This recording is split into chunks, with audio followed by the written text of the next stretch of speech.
Amém, glória a Deus, sejam muito bem-vindos, pessoal que está nos assistindo em casa também.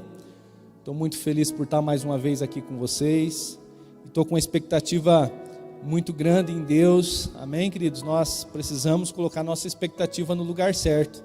Se nossa expectativa estiver nas pessoas, a chance de nós nos frustrarmos é muito grande, mas se nós estamos com as nossas expectativas em Deus, é certo que Ele vai responder essa expectativa e nós vamos sair daqui renovados, felizes, fortalecidos, né? Mas realmente capazes de vencer do que nós chegamos. Você crê nisso?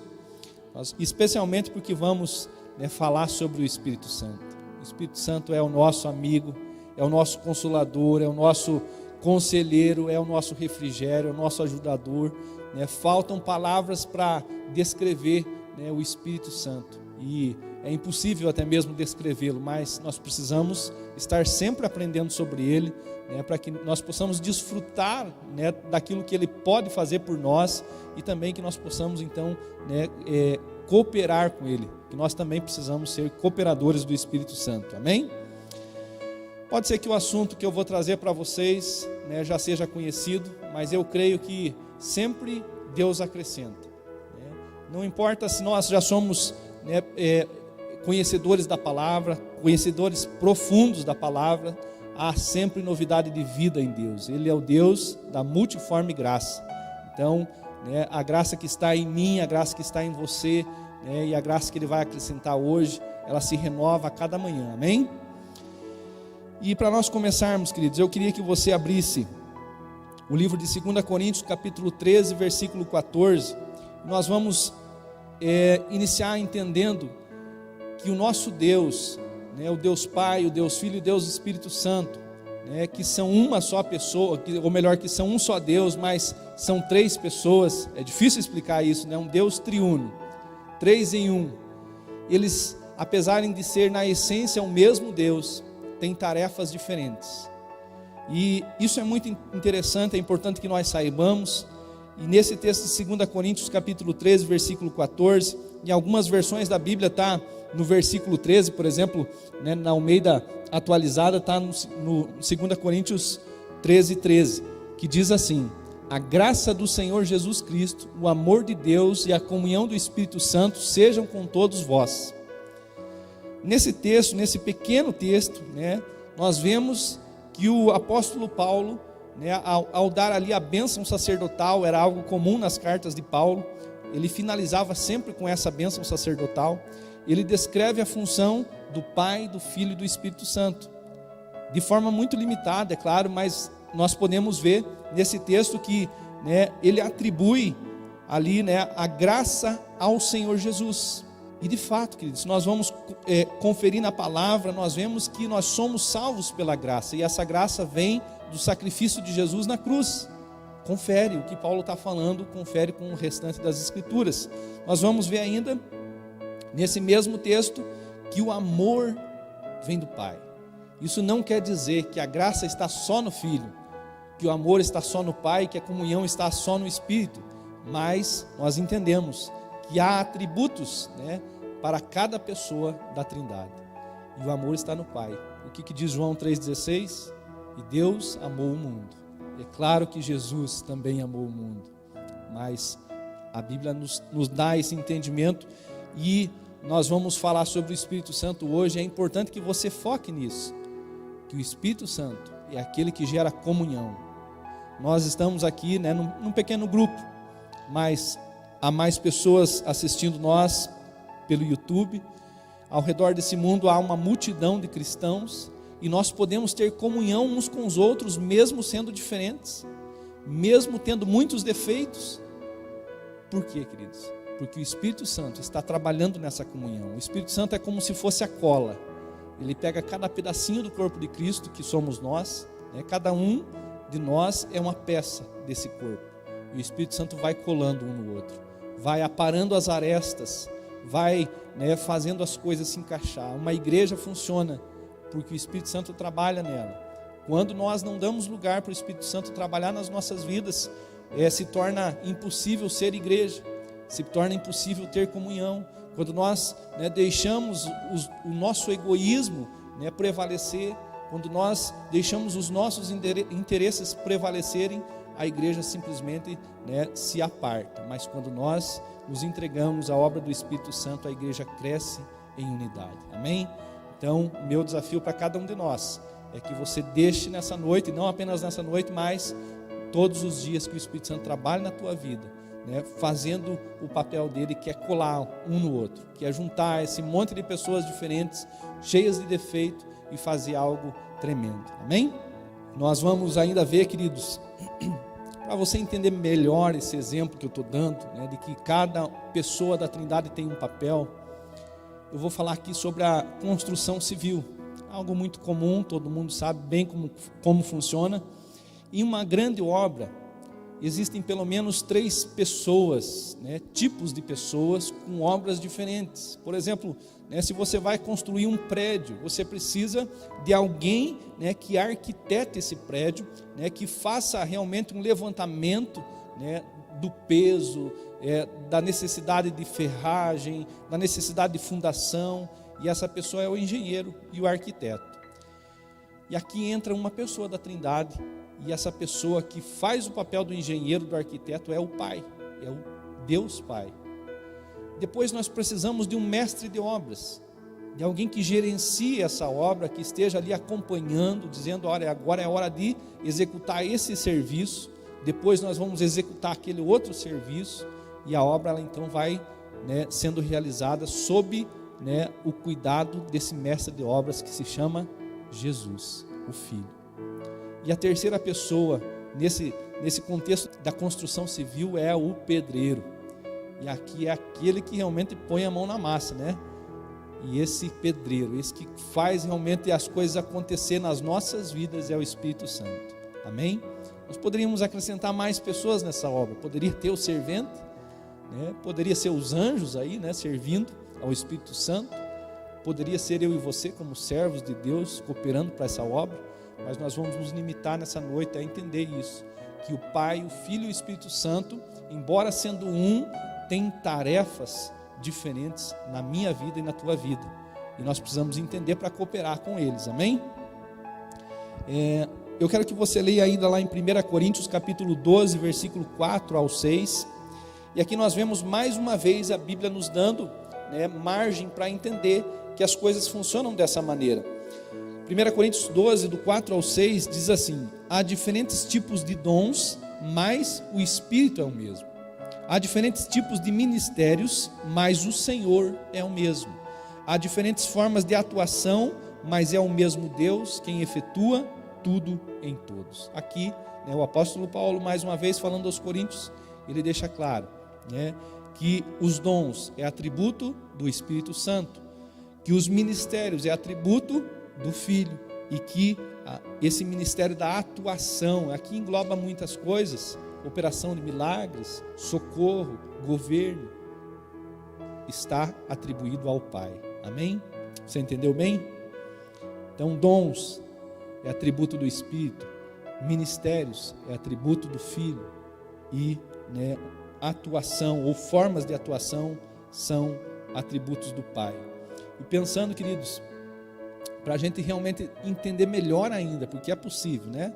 Nosso entendimento é limitado, nós precisamos de base bíblica para realmente, né, nos estabelecermos sobre o ensino. Pense na tua jornada cristã, ela não teve um começo? Você já nasceu cristão? Se você pensa assim, você está enganado. Você pode ter nascido num lar cristão, mas ninguém nasce cristão. A Bíblia diz que nós nascemos do pecado. Isso é importante que você saiba, porque todo cristão em algum momento entrou pela porta da salvação. E a porta da salvação quem é? Jesus. Nós vemos lá em João 10, né, no capítulo todo, mas de forma especial ali no comecinho do capítulo, que Jesus, ele diz que ele mesmo é a porta. Então a nossa jornada cristã começou em algum lugar, e não foi no dia que nós nascemos, porque o nosso pai e a nossa mãe eram cristãos. Foi o dia que nós entregamos a nossa vida a Jesus. E eu espero que todos aqui tenham já entregado as suas vidas a Jesus, porque isso é o que dá início à nossa jornada cristã. Qual que é o alvo final dessa jornada cristã? O Pai. Quando Jesus subiu aos céus, ou antes dele subir aos céus, ele disse: eu vou para o Pai. Quando nós lemos, por exemplo, Hebreus 12:14, nós vemos a palavra dizendo que sem santidade ninguém verá o Senhor, ninguém verá o Pai. Então nós já entendemos dois desses três passos: o início em Jesus, o final de tudo no Pai, e agora nós temos um meio termo, que é o caminho. E é justamente onde nós estamos agora. Então, você não precisa se preocupar necessariamente com o final. E você também não precisa se preocupar necessariamente com o começo, se você já entregou a sua vida para Jesus. O nosso foco precisa ser agora no caminho. E esse caminho, queridos, ele é constituído por pequenas decisões todos os dias. As tuas decisões, se forem tomadas da forma correta, vão te manter nesse caminho, ou as tuas decisões vão te tirar desse caminho. E às vezes nós desprezamos algumas decisões, achamos que é desnecessário consultar o Espírito Santo, e pequenas decisões nos tiram aos poucos do caminho. E esse sair do caminho altera a chegada, né? Então, nesse momento, nós vamos falar sobre o trabalho do Espírito Santo no caminho, na minha vida e na tua vida, amém? João 16:13 diz assim: mas quando o Espírito da verdade vier, ele os guiará a toda a verdade. Não falará de si mesmo, falará apenas o que ouvir, e lhes anunciará o que está por vir. Quando você lê essa palavra, guiará, o que você lembra? De um caminho. Nós entendemos então que o Espírito Santo está nesse caminho, junto comigo e com você, nos guiando em toda a verdade. Amém? Vamos lá, tem muita coisa para nós aprendermos hoje. Nós já aprendemos que esse caminho é extremamente importante. E a pergunta que eu faço para você: você tem trilhado esse caminho sozinho? Você tem realmente, dedicado tempo para consultar o Espírito Santo, para tomar decisões corretas, para que nós então não venhamos nos perder nessas decisões? Nós precisamos entender, queridos, que esse papel do Espírito Santo é insubstituível, que ninguém vai chegar no Pai. A Bíblia fala de Jesus, o único caminho, o caminho, a verdade e a vida. Agora eu não estou falando nesse sentido mais de alguém que nos auxilia no caminho. Jesus é de fato o caminho, mas quem está nos auxiliando é o Espírito Santo. Nós vemos na palavra que Jesus disse: eu vou para o Pai, mas o auxiliador, ele vai vir para guiar vocês nesse caminho, para vocês irem para onde eu vou. Amém? Atos 8:15. Nós vamos ler algumas passagens bíblicas e vamos entender algumas das tarefas do Espírito Santo nas nossas vidas. E nós vamos ir por etapa, passo por passo, para que nós não percamos nada importante. E Atos 8:15 fala assim: estes, ao chegarem, oraram para que eles recebessem o Espírito Santo, pois o Espírito ainda não havia descido sobre nenhum deles. Tinham apenas sido batizados em nome do Senhor Jesus. Então Pedro e João lhes impuseram as mãos e eles receberam o Espírito Santo. Nós vemos os apóstolos aqui em ação. Eles chegam até essas pessoas e eles encontram alguém ali que já estava batizado nas águas, mas ainda não tinha sido batizado no Espírito. E eu quero colocar um ponto de interrogação aqui, para nós todos pensarmos. Eu não estou dizendo que isso é uma doutrina, mas talvez isso defina algumas decisões que nós precisamos tomar. Antes de ser batizado no Espírito Santo, eu volto a dizer, isso não é uma regra, mas é interessante que a gente, assim como ele, seja batizado nas águas. São níveis de decisões. Quando nós nos batizamos nas águas, nós tomamos a decisão de abandonar o caminho do mundo e viver para Cristo. Quando nós somos batizados pelo Espírito, essa transformação que lá no batismo das águas aconteceu de fora para dentro, acontece de dentro para fora. Batismo, a palavra batismo significa emergir, é realmente ir nas profundidades. Então, quando você se batiza naquele ato profético do batismo nas águas, você está dizendo: eu estou morrendo para o mundo, por isso estou submergindo. E quando você sai das águas, você está dizendo: eu estou vivendo para Cristo. E quando nós falamos do batismo no Espírito Santo, Nós estamos falando num nível mais intenso de relacionamento com o Espírito Santo. Nós jamais teríamos nos arrependido, queridos, dos nossos pecados se o Espírito Santo não estivesse trabalhando na nossa vida. Mas esse trabalhar do Espírito Santo muitas vezes é limitado pelas nossas escolhas. Eu creio que o Espírito Santo trabalha na vida de qualquer um, mesmo que essa pessoa não seja batizado, mas trabalha dando sugestões. Ele fica lá de longe, dizendo: não faça isso, filho, é pecado. Não faça isso, isso afasta você do Pai. Não faça isso, isso está tirando você, da presença de Deus. É uma sugestão, é uma ideia, mas nós precisamos muito mais do que uma sugestão ou uma ideia do Espírito Santo. Nós precisamos que Ele assuma o governo das nossas vidas, que Ele dirija os nossos sentimentos, as nossas emoções, as nossas decisões. E esse assumir o controle só acontece então quando nós recebemos o Espírito Santo. E essa palavra receber o Espírito Santo é o mesmo, define o que é batismo, é a mesma condição. Receber o Espírito Santo não é ouvir o Espírito Santo, eventualmente é estar sob o controle do Espírito Santo, amém? Então essas pessoas, quando os apóstolos chegam ali, eles oram para que eles recebessem o Espírito Santo, que ainda, diz ali, não havia descido sobre nenhum deles, tinham sido apenas batizados em nome do Senhor Jesus. E então Pedro e João lhes impuseram as mãos e eles receberam o Espírito Santo.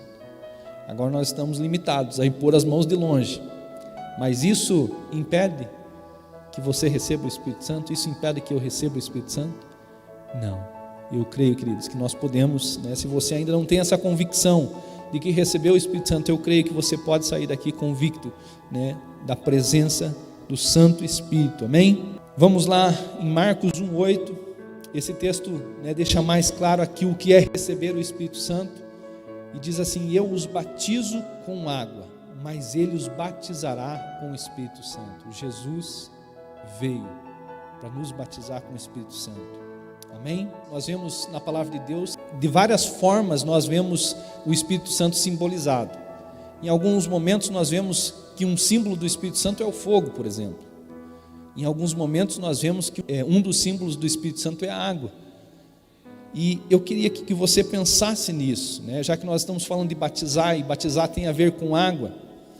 Quando você, lá na tua casa, está preparando um legume, uma cenoura, uma batata, ou qualquer outro tipo de legume, e você quer alterar as características desse legume. A batata é muito dura, a cenoura é muito dura, o feijão é muito duro, o arroz é muito duro para comer cru, o sabor é desagradável, mas se eu cozinhar ele vai amolecer, ele vai ficar com sabor agradável. O que eu creio, queridos, é que a nossa vida se altera totalmente. Algo ruim, algo terrível, que nós somos assim, sem Jesus nós somos assim, terríveis, pode se transformar em algo agradável, em algo saboroso, em algo que tem um aroma bom.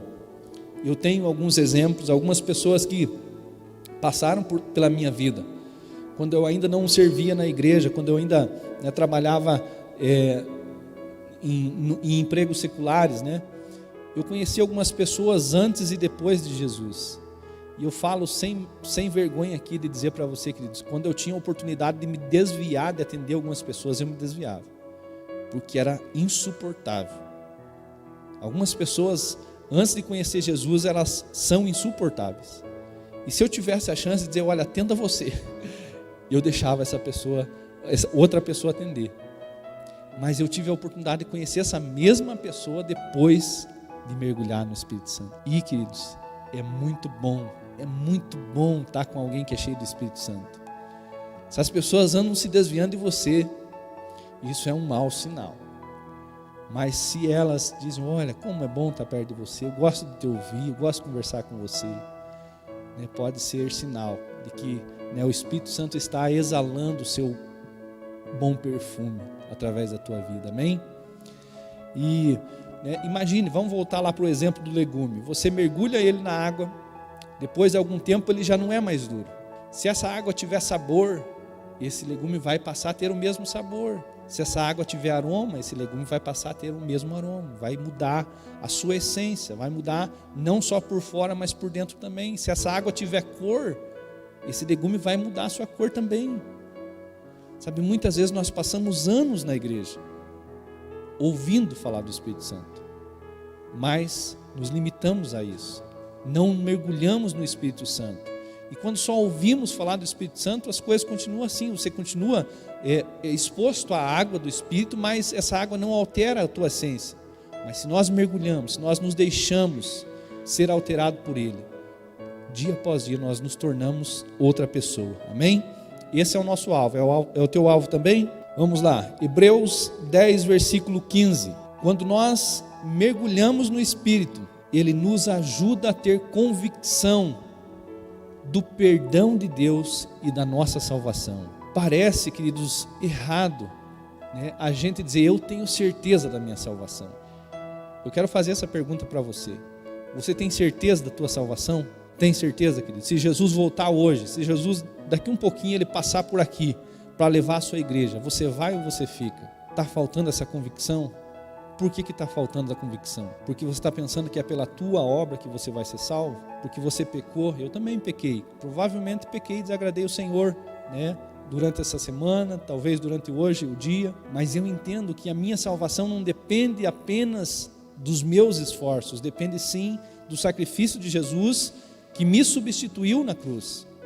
E por isso eu creio que Jesus morreu no meu lugar. É que eu tenho essa convicção. Hoje eu procuro viver em santidade, eu fujo do pecado, eu me arrependo quando percebo que peco, mas a minha convicção de que sou salvo vem da cruz, vem do momento em que Jesus se ofereceu no meu lugar e no teu lugar também. Mas quando nós não estamos mergulhados no Espírito Santo, ainda que o sacrifício de Jesus já tenha até alcançado, me alcançado, às vezes nós ficamos aí, né, sofrendo, preocupados, e não recebemos a salvação, porque é o Espírito Santo que nos convence que Deus nos perdoa, porque é o Espírito Santo que nos convence, né, que não há mais dívida. Vamos ler Hebreus 10, 15. O Espírito Santo também nos testifica. Essa palavra testifica poderia ser também nos convence, também nos traz convicção a este respeito. Primeiro ele diz, esta é a aliança que farei com eles depois daqueles dias, diz o Senhor, porei as minhas leis em seus corações e as escreverei em suas mentes, e acrescenta, dos seus pecados e iniquidades não me lembrarei mais. Amém? Talvez você vai sair daqui aliviado, dizendo, era isso que eu precisava ter certeza que o sacrifício de Jesus me alcançou, mas não vai sair daqui com essa convicção porque eu estou falando, porque o Espírito Santo vai trabalhar na tua vida, amém? Quando nós mergulhamos no Espírito Santo, nós somos conduzidos, dirigidos por Ele. Lucas 4:1 diz que Jesus foi conduzido pelo Espírito ao deserto. Diz lá, Jesus, cheio do Espírito Santo, voltou do Jordão e foi levado pelo Espírito ao deserto. Agora me diga, queridos, sem o Espírito Santo aqui, quem que vai querer ir para o deserto? Se eu bater na tua casa e dizer, olha, o que você acha de fazer um acampamento aí, 40 dias no deserto? Ninguém. A nossa razão não vai deixar tomar uma decisão como essa. Se nós racionalizarmos a decisão de Jesus, nós iríamos chamar ele de louco. Por que, Jesus, você tem que ir para o deserto? Para ser tentado pelo diabo ainda? Tem coisa na nossa vida que nós temos recusado diariamente, que vem da parte de Deus, que faz parte do plano dele, para tratar o nosso coração, para nos tornar mais puros, para santificar eu e você, mas que por falta do Espírito Santo a gente acha que é ruim, que vai causar problemas, e a gente se recusa para decidir ir para algum lugar bom, para um hotel fazenda, para a praia. Não precisa do Espírito Santo, né? Nossa razão diz, pode ir, que lá é bom. Mas para ir para o deserto, queridos, muitas vezes nós recusamos por falta do Espírito Santo. Para ir para o monte, para ir para o jejum, para ir para a oração, para ir para a palavra de Deus. Sem o Espírito Santo a nossa carne vai falar, é loucura, é perca de tempo. Mas eu quero dizer para você que Jesus não teria cumprido o seu ministério se não tivesse cheio do Espírito Santo e tivesse ido para o deserto. E assim também, você tem um chamado, você tem um ministério poderoso, mas talvez está dizendo não, para o deserto não, lá não quero ir, por falta de estar mergulhado no Espírito Santo.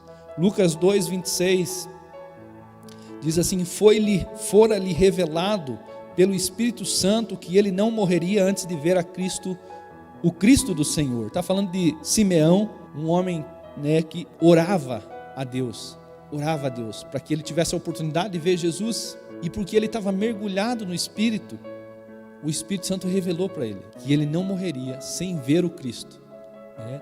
E literalmente isso aconteceu. Jesus nasceu na época de Simeão e ele viu o Cristo em carne, né? Agora, queridos, muitas vezes nós oramos para o Espírito Santo trazer revelação, mas a motivação do nosso coração está errada.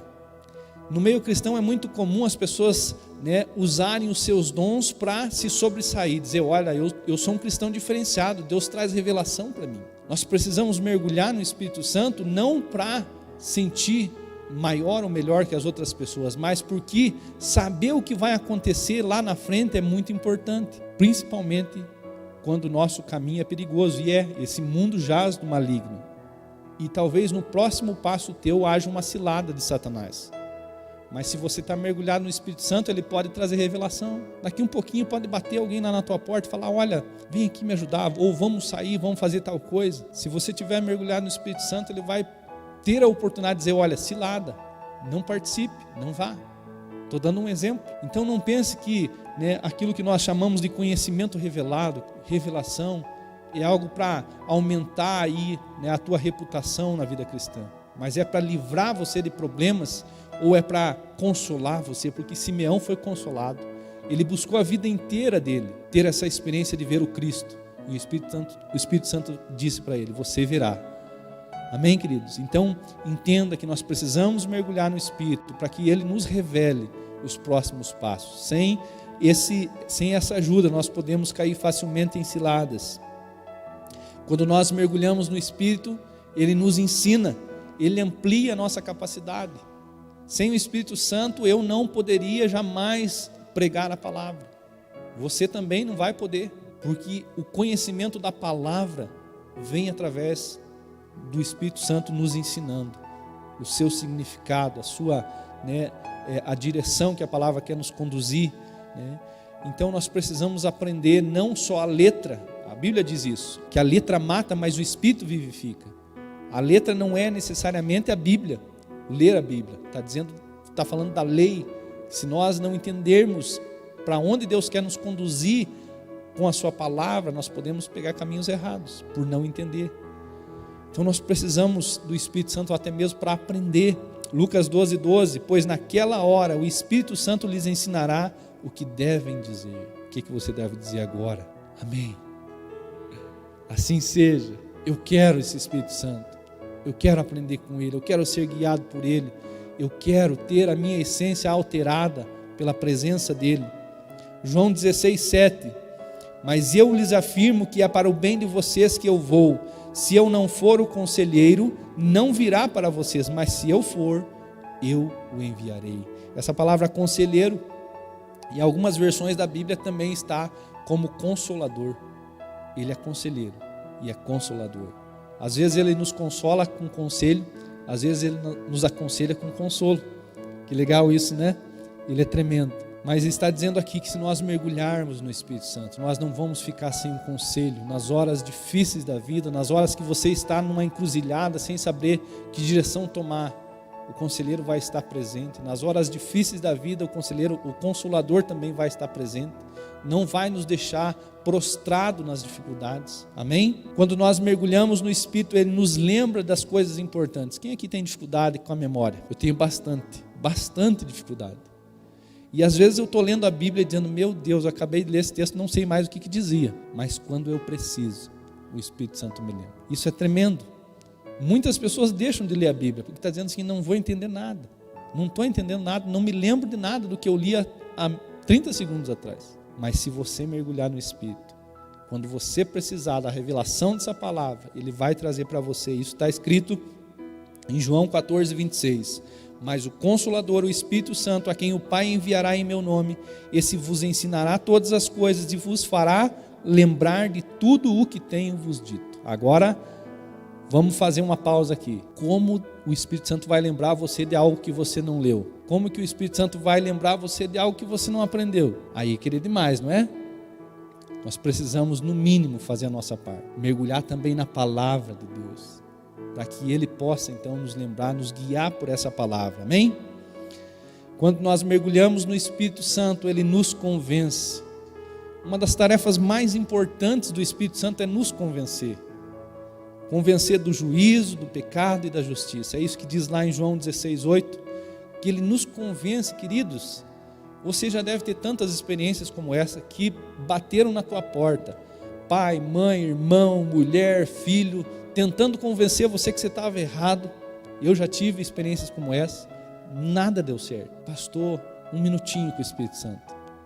E ele abriu os meus olhos e disse: olha, você está errado mesmo. Tem muitas pessoas que vão passar por esse mundo.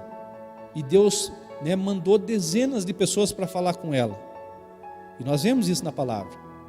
Que Jesus confronta os fariseus dizendo, eu mandei os profetas, eu mandei homens, mulheres no passado para falar com a geração anterior dos israelitas e eles não ouviram. A palavra diz: quando ouvirem a minha voz, não endureçais o vosso coração, como aconteceu no passado. E nós talvez tenhamos essa experiência diariamente. Alguém está vendo o que nós não estamos vendo, está dizendo: isso vai dar errado, isso vai dar problema.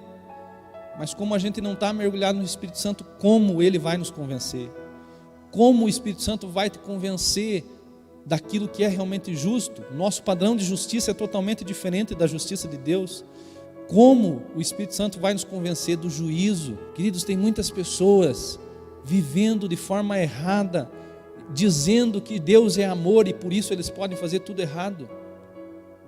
Isso é um padrão de juízo que está em desconformidade com a palavra. E muitas vezes estão vivendo dessa maneira porque não estão mergulhados no Espírito. Como nós vamos descobrir a verdade? Quantas verdades existem? Uma. Só uma verdade. Mas para muitas pessoas não. Para muitas pessoas tem várias verdades. Ela pode contar várias versões de um fato e defender todas essas versões como se fosse verdade. Como que nós vamos sair dessa enrascada? Sem a ajuda do Espírito Santo. Também, Romanos 8:26, também o Espírito Santo semelhantemente nos assiste em nossa fraqueza, porque não sabemos orar como convém, mas o mesmo Espírito intercede por nós, sobremaneira com gemidos inexprimíveis. Se você estiver mergulhado no Espírito Santo, Ele vai te ajudar nas tuas fraquezas, Ele vai interceder por você como ninguém nessa terra intercede. Você pode ter um pai, uma mãe cuidadosa, um esposo, uma esposa cuidadosa que intercede diariamente por você, mas ter a intercessão do Espírito é algo sobrenatural. O Espírito conhece tanto a nós como conhece o coração do Pai. Ele sabe exatamente o que agrada ao Pai e Ele sabe que se Ele pedir algumas coisas, o Pai não vai negar. A Bíblia diz que nós não recebemos porque pedimos mal. O Espírito Santo não pede mal, Ele pede sempre o certo, sempre o bom. Mas isso é para quem está mergulhado nele. Quem está mergulhado no Espírito Santo tem um intercessor que coloca sentimentos. Diz que o Espírito Santo intercede com gemidos inexprimíveis. É algo tremendo, queridos. Você já viu alguém chorando por alguém, dizendo: meu Deus, cura, clamando, colocando a alma dele naquela oração, pois o Espírito Santo intercede dessa maneira, com gemidos inexprimíveis. A intercessão do Espírito não é vazia, a intercessão do Espírito é baseada em amor, amém? Efésios 4:30 diz: não entristeçam o Espírito Santo de Deus, com o qual vocês foram selados para o dia da redenção. É importante que nós saibamos que o Espírito Santo tem essa característica que eu e você temos, de se entristecer. E se Ele se entristece, Ele também se alegra. E aqui, queridos, nós temos uma responsabilidade. Eu fui criado, você foi criado para alegrar o Espírito Santo. Mas é inegável que muitas vezes temos entristecido a Ele. Então cuide, querido, cuide, porque você tem um amigo que é incomparavelmente melhor do que qualquer amigo desse mundo. E se nós cuidamos, se nós preservamos as amizades que temos nesse mundo porque damos valor, então cuide muito mais com o amigo Espírito Santo, para não perder essa amizade, amém? Hebreus 2:4 diz assim: Deus também deu testemunho dela, da palavra, por meio de sinais, maravilhas, diversos milagres e dons do Espírito Santo, distribuídos de acordo com a sua vontade. Quem está mergulhado no Espírito Santo pode contar com o sobrenatural, porque Deus testifica a sua palavra, trazendo sinais, maravilhas, milagres e dons do Espírito Santo. Nós temos visto poucos milagres, né? Às vezes eu me questiono, Deus, por que nós não vemos as coisas acontecerem como nós lemos na palavra? E talvez a resposta seja tão simples que a gente não acredite. Talvez a resposta seja só essa: mergulhe no Espírito. Mergulhe no Espírito. Os milagres, os sinais, as maravilhas não são obras espirituais? Então por que nós buscamos muitas vezes elas no nível natural? Se nós mergulharmos no Espírito, nós vamos ver acontecer na nossa vida e através da nossa vida, porque Ele está liberando dons. Amém? Atos 1:8, através dele recebemos poder para testemunhar. Queridos, uma coisa que entristece o meu coração é ver tantas pessoas com um testemunho lindo da obra de Deus na vida delas, mas com uma vergonha maior do que a obra de Deus. Você tem dificuldade para falar do que Deus fez na tua vida? Ah, pastor, eu sei, no meu coração eu sei que foi Deus, mas eu tenho vergonha de falar. Eu tenho dificuldade para falar. Você quer romper? Mergulhe no Espírito. Quando nós estamos mergulhados no Espírito Santo, Ele libera poder sobre as nossas vidas para testemunhar. O mundo precisa saber que você foi salvo, que você foi restaurado, que você foi liberto, que você foi curado, que você foi alterado de dentro para fora. E nós precisamos do poder do Espírito Santo para que nós venhamos testemunhar com ousadia, com alegria, com intrepidez. A palavra diz que os apóstolos, eles testemunhavam com intrepidez, com ousadia. Eles enfrentaram governos, eles enfrentaram soldados, eles enfrentaram reis, porque o Espírito Santo liberava poder sobre a vida deles para testemunhar. Nada parava o testemunho dos apóstolos. Amém? E isso é fato porque nós fomos alcançados por esse testemunho. Eu estou aqui, você está aqui, porque os apóstolos continuam testemunhando. Amém? E para nós já nos direcionarmos aí para o final da mensagem, queridos, você já deve ter enchido uma vasilha, e essa vasilha chegou no seu limite, e você continuou colocando algo dentro dela, e ela transbordou, não é verdade?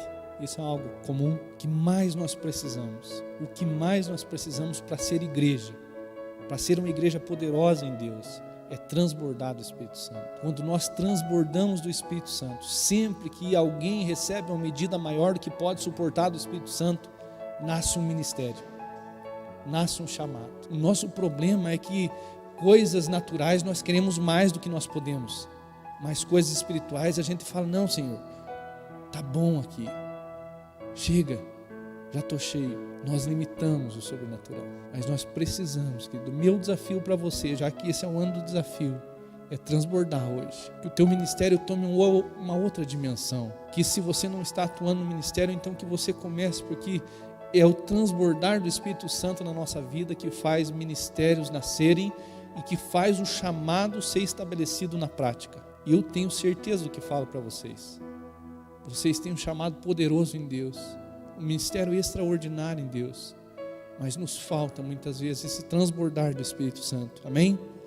Nós vemos na palavra um dos exemplos, né? Zacarias, pai de João Batista. A Bíblia diz que ele foi cheio do Espírito Santo e profetizou de forma imediata. Ele era um sacerdote, mas no momento em que ele foi cheio do Espírito Santo, ele profetizou.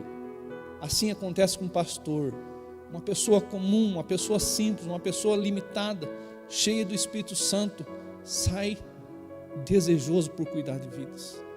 Assim acontece com o evangelista, uma pessoa que não tem condições nenhuma sozinho, cheio do Espírito Santo, transbordando o Espírito Santo, passa a testemunhar com ousadia e levar vidas a Cristo.